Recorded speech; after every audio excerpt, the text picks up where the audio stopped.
Selamat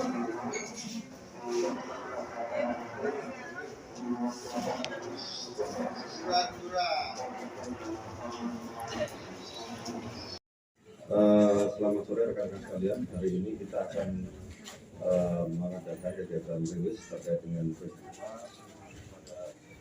minggu kemarin yang terjadi di Pantai Ambulu terkait dengan tenggelamnya 11 orang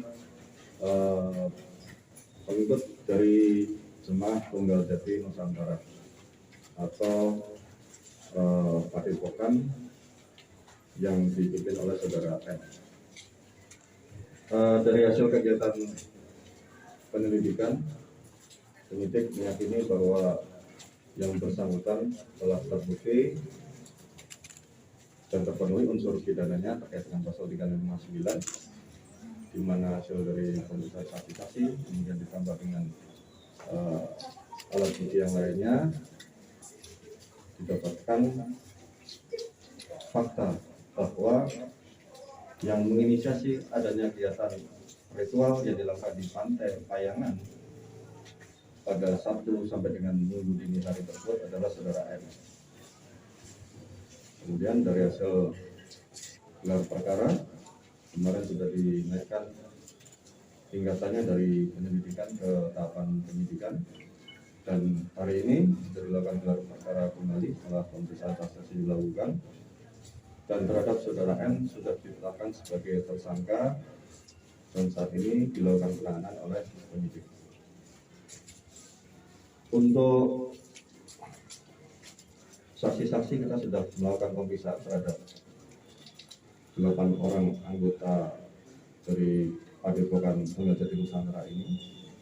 Kemudian kita juga meminta keterangan dari saksi yang pada saat malam kejadian ada di TKP, ditambahkan saksi ahli nanti dari BMKG yang menyatakan bahwa pada saat kejadian memang kondisi ombak selat selatan atau cuaca pada saat itu sedang tidak baik, dan memang dari keterangan saksi yang dari TKP sudah dijelaskan pada malam kejadian sudah diperingatkan supaya saudara N berikut kelompoknya tidak melakukan ritual di tempat tersebut, namun saudara N tetap melaksanakan kegiatan di tempat tersebut.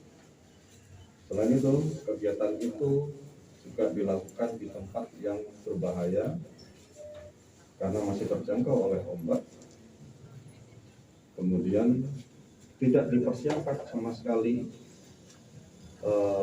alat-alat atau perlindungan terkait dengan keselamatan oleh panitia atau ketua Padepokan, dalam hal ini saudara M, selaku pihak yang paling bertanggung jawab yang menginisiasi, yang menyuruh anggota kelompoknya untuk masuk ke dalam air. Mungkin itu saja rekan-rekan. Ada yang lain? Barang bukti yang diamankan, sementara kami mengamankan 2 unit kendaraan, kemudian ada baju dari korban, kita juga sudah mintakan untuk hasil otopsinya. Dalam waktu dekat ada ya. Penyidik juga tadi sudah melaksanakan kegiatan penggeledahan di Padepokan Tunggal Jati Nusantara. Ada beberapa barang yang diamankan, nanti akan dipelajari terlebih dahulu oleh penyidik berupa buku atau kitab yang digunakan oleh saudara N dalam kegiatan pengobatan maupun kegiatan pengajian yang selama ini dilakukan. Metode pesertaan anggota dari Bondowo itu seperti apa? Terkait kelompok ini seperti apa? Untuk itu kami masih dalami lagi, karena motivasi setiap anggota itu setiap jamaahnya yang berbeda-beda. Seperti yang saya sampaikan kemarin, bahwa mereka ada yang memiliki latar belakang secara ekonomi, ada yang memiliki masalah keluarga, ada juga yang dilatar belakangi oleh suatu penyakit, ingin mendapatkan kesembuhan sehingga yang bersangkutan berobat secara alternatif. Ini berbagai macam faktor kita akan dalami karena antara satu dengan yang lain itu motivasinya untuk bergabung dengan kelompok ini berbeda-beda. Boleh? Pasal yang diterapkan. Untuk pasal kita menggunakan pasal 359 ancaman hukuman di atas 5 tahun. Ini yang menjadi inisiator hanya N saja atau ada juga orang lain, Pak Heri? Inisiator Kegiatan atau... ini apakah memang panitianya hanya N saja atau ada pihak lain yang terlibat? Jadi untuk kegiatan ini semuanya atas inisiasi dari saudara M. Mulai dari awal yang bersangkutan berangkat dari rumah, kemudian ritual-ritual doa yang dilakukan di tempat kejadian perkara sampai dengan terjadinya tenggelam 11 orang. Yang di Bayangan ini sudah berapa kali kan? Untuk kegiatan ritual sudah dilakukan selama 7 kali. Namun yang kemarin yang sebelum-sebelumnya dilakukan hanya di pinggiran pantai saja sehingga masih dalam keadaan aman. Nah, baru pada minggu lalu tanggal 13 itu yang dilaksanakan sampai dengan masuk ke dalam air. Masuk kalau ini kan korban berasal dari berbagai wilayahnya. Terus kemudian tersangka ini dalam hal perekrutan dia bekerja seorang diri atau ada semacam koordinator di beberapa wilayah. Jadi ini awalnya kan pengobatan alternatif. Pada saat ada anggotanya yang merasa bahwa mendapatkan kesembuhan pada saat berobat tadi, dia akan menyampaikan kepada yang lain. Dari mulut ke mulut inilah berita tentang adanya Tunggal Jati Nusantara ini beredar. Sehingga memang tidak ada paksaan, tidak ada surat edaran atau membuka suatu pendaftaran sebagai anggota. Semuanya diinformasikan oleh anggotanya sendiri kepada masyarakat.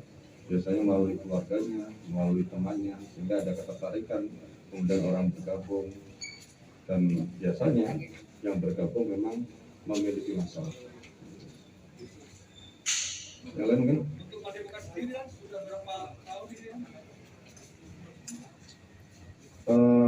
Menurut saudara Ed, bahwa yang bersangkutan pulang dari Malaysia pada tahun 2011, kemudian membuat semacam tempat pengobatan alternatif. Kemudian di 2015 barulah Padepokan ini berkembang dengan nama Tunggal Jati Nusantara tadi, kemudian berjalan hingga saat ini. Alasan adanya ritual di laut sudah 7 kali dilakukan itu apa, Pak Kapolres? Kalau dari versi N. Jadi memang yang bersangkutan ini dalam melaksanakan kegiatan-kegiatannya itu menggabungkan antara kegiatan keagamaan, kemudian juga ini yang nanti perlu kita teliti kembali bahwa yang bersangkutan juga memiliki semacam aliran kepercayaan yang di situ menggunakan bahasa-bahasa Jawa dalam pelaksanaan ritualnya, seperti ada pembacaan mantra, kidung. Ini yang nanti akan kita lihat, akan kita pelajari apakah maksud dari mantra-mantra tadi yang dibacakan dan termasuk dalam aliran mana, itu akan kita pelajari lebih lanjut. Mungkin ada semacam kurikulum ya, sehingga orang bisa ikut di lembaga pendidikan. Ya, artinya mungkin lebih masuk apa belajar sendiri atau belajar pola lain, gurunya apa ada gurunya? Ya, memang ada yang mengajari, ada, namun yang bersangkutan sudah meninggal. Jadi kita akan untuk mencari keterangan lanjutnya agak sulit ya. Nanti akan kita dalami kembali. Bergurunya kemana itu katanya? Sudah meninggal, Pak. Kemungkinan ada tersangka lain tidak, Pak Kapolres? Untuk saat ini kami belum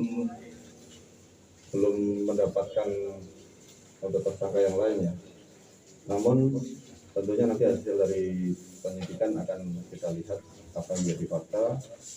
Apabila nanti ada tersangka yang lain akan kita sampaikan kemudian. Dan motif untuk mengobati atau membantu itu memang untuk membantu secara profesional atau memang ada kompensasi tertentu?